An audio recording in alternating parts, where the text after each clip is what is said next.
Hey Firsties! So we're going to read a really fun book today called Giraffes Can't Dance. And it sounds really silly, but there's actually going to be a really important thing that we're going to talk about kind of throughout the story. And so before we read it, I want you guys to think about, is there something that you have always really wanted to be able to do, but you just felt like you couldn't do it yet? I know I have. I mean, there are a lot of things that I really wish that I could do, but I just can't do them yet. But what we're going to talk about is the importance of using that word yet. So if you notice, I didn't say I can't do them. I said I can't do them yet. And so we're going to talk about why is that word yet so important. So we're going to read our book called Giraffes Can't Dance. And in this book, Gerald the giraffe, he kind of realizes that there's something that all the other animals can do that he just can't do yet. And I bet you can guess what that is based on the title and the picture. And so we're going to see, how does he handle it and how does he figure out how to do it and to do the best that he can, and how does he feel about it too. So our book is called Giraffes Can't Dance. It's written by Giles Andre and illustrated by Guy Parker Reese. So our book is called Giraffes Can't Dance. So let's see, what is it that Gerald can't do yet, but maybe he'll eventually be able to do? So giraffes can't dance. Gerald was a tall giraffe whose neck was long and slim, but his knees were awfully crooked and his legs were rather thin. He was very good at standing still and munching shoots off trees, but when he tried to run around, he buckled at the knees. So buckle just means that he went like that. His knees couldn't hold him up because he just had such a hard time running around. Now, every year in Africa, they hold the jungle dance, where every single animal turns up to skip and prance.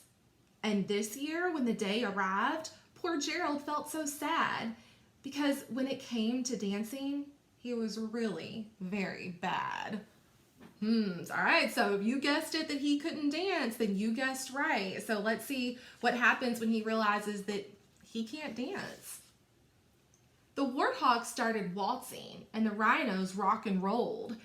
The lions danced a tango that was elegant and bold.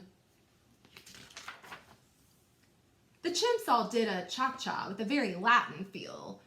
And 8 baboons then teamed up for a splendid Scottish reel. So all the other animals are dancing away, but poor old Gerald, we'll see. Gerald swallowed bravely as he walked toward the floor, but the lions saw him coming and they soon began to roar. "Hey, look at clumsy Gerald," the animals all sneered. "Giraffes can't dance, you silly fool. Oh, Gerald, you're so weird." So they're making fun of him because they know that he probably can't dance. Gerald simply froze up. He was rooted to the spot. "They're right," he thought. "I'm useless. Oh, I feel like such a clot." So he crept off from the dance floor and he started walking home. He'd never felt so sad before. So sad and so alone. So I don't know about you, but when there have been times that I see other people doing things that I can't do yet, it makes me feel the same way that Gerald feels. It makes me feel sad too. So kind of think about, would you feel sad if there was something you couldn't do, but everybody else seemed to be able to do it? Let's see what happens.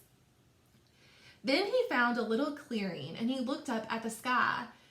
"The moon can be so beautiful," he whispered with a sigh. "Excuse me," coughed a cricket who'd seen Gerald earlier on. "But sometimes when you're different, you just need a different song." So the cricket's given some advice. "Listen to the swaying grass and listen to the trees. To me, the sweetest music is those branches in the breeze. So imagine that the lovely moon is playing just for you. Everything makes music if you really want it to." With that, the cricket smiled and picked up his violin. Then Gerald felt his body do the most amazing thing. His hooves had started shuffling, making circles on the ground.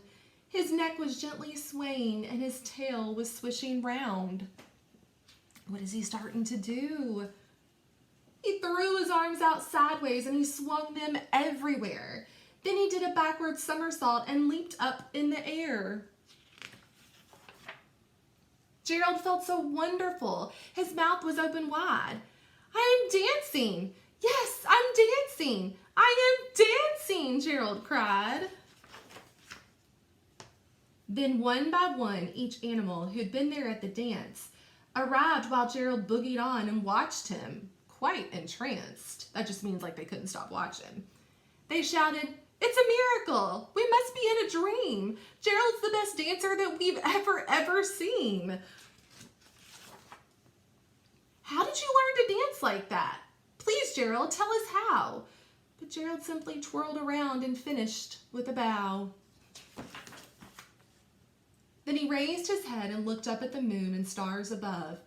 We all can dance, he said, when we find music that we love. The end. So think about it. Even though Gerald at the beginning of the story didn't know how to dance, did he eventually learn how to dance? Yeah, he did. So that's why we're doing this and why we're reading this story, is because there are going to be times that there's something that you can't do. And I don't ever want anybody to feel like you just can't do it, period. I want you to always add that word yet on the end of that. So there might be something you can't do, but when you say I can't do something, put yet on the end of that sentence. So that means like if I can't make a flan and I can't cook a flan and I don't know how, well, I'm not going to say I can't cook a flan. I'm going to say I can't cook a flan yet.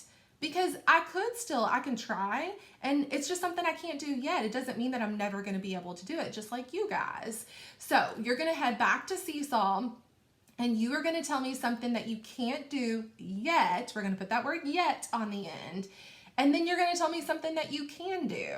So make sure you check out my example if you need some help knowing what to do. So I hope you enjoyed our book. I know I really love this book. Gerald's silly.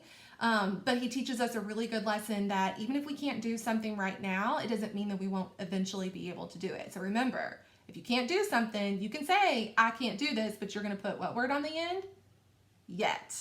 Yeah, good job.